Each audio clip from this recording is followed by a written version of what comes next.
Welcome back everyone. Today I got a great video for you. We got a solar Harvest Light build that's going to use all the new mod system and everything they've changed to make an amazing build. This build will give you constant melees with the Monte Carlo and constant grenades, which will cause constant ignitions, which will cause us fire sprites, and we'll be double spawning fire sprites with 2 different mods in this video. So we'll be getting even more grenades. This will use all these combined to basically have the ability to expand the lore. This is one of the best damage and ad clear in the game. Its survivability is okay with the restoration from the Soul Invictus, but GMs the player's choice is very smart because restoration is the best. And there's no damage reduction going on, so you can get killed very easily by the arc burns and stuff, and GMs and stuff. That's why I chose a Master Nightfall to show it off the best, because I had to really play the game a bit, and I was a little rusty, so I didn't want to go full sweat mode. But that's really what my strategy was here. Content were still spread the enemies and really help us survive. It might end up in the quickest run because I've had a bunch of blueberries on my team, but it's still a very fun run because this build is very fun ability span of slam down on the solar subclass, which does a lot of damage and ignites a lot of targets, which is just super satisfying. It meant so much that you guys stopped by, and I can't wait to get to the rest of the build, so here you go, guys.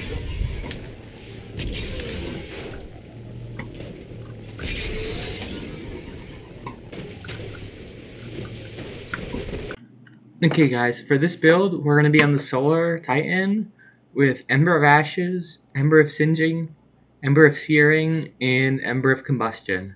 We're going to be using 2 Fire Sprite creators with the Ember of Searing and the Ember of Combustion because we're going to get that extra grenade energy, and the Ember of Searing also has a second benefit of giving you melee energy after getting Scorch kills, which is going to be one of our main ways of getting melee energy back. And this is also, the other one's going to allow us to get constant fire sprites from our ignitions with our Consecration and with our grenades. So we're just going to constantly be getting fire sprites at all time.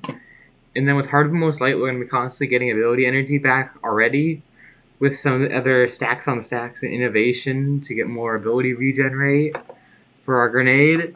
And then we're also using recuperation, and then we're going to be using that grenade Kickstarter with the double stacks and impact induction because we're hitting a lot of melees to get more grenade energy with heavy-handed to create those orbs. So it's going to go all in all to create a great cycle. And we're also going to be using 2 bombers and a distribution because we have the Ember of Singeing. We're going to be constantly getting our barricade back, which will help our bomber out and give us a ton more abilities. So we're basically going to be back and forth getting the stacks and the orb pickups, using them with the grenade Kickstarter and impact induction with Monte Carlo to get constant melees, and we're going to be constantly igniting everything to get tons of our fire sprites to get extra incendiary grenades, which have a pretty good cooldown and will ignite very easily with our sunspots and create massive ad clear. This build has all the damage and ad clear you'll ever need, and survivability is pretty good with Soul Invictus. It's definitely not perfect in GMs, so that's why we're doing End Master. But we are still like 22 levels under, which makes it quite hard, but definitely with the restoration, it's definitely doable in a lot of situations. It was just harder with all the damage buffs and stuff with all the arc in the strike this week for the Master. But it definitely, with a Blinding launcher, you can definitely use this in GMs pretty well. I did it in a GM. I died a few times, but it was just kind of playing recklessly because I hadn't really played the game in a long time, and because it's been so hard to play the game, it really just, I don't really get much enjoyment for a long time because they've kind of killed all the builds with all the extra ability regen nerfs and everything and all the changes they've made.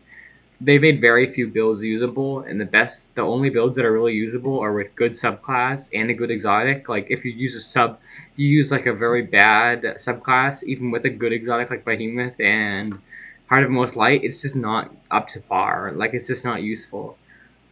But that's really it. Enough aside. I think I'm going to slow down on the videos maybe every 5 days or so because it's definitely getting really hard to post because there's not many good unique builds or anything that I haven't talked about since the updates and everything. There's new Warlock changes and stuff for exotics I might want to get out soon, but definitely delaying it to like every 5 days might be much more beneficial because I think we'll have some more time to get views on the videos and just see how they go. It meant so much that you guys stopped by, and I can't wait to get to the rest of the gameplay. Thank you guys for watching, and it would mean a ton if you guys left a like and subscribe if you guys enjoyed. Thank you, and I hope you guys have an amazing day. Goodbye, everyone.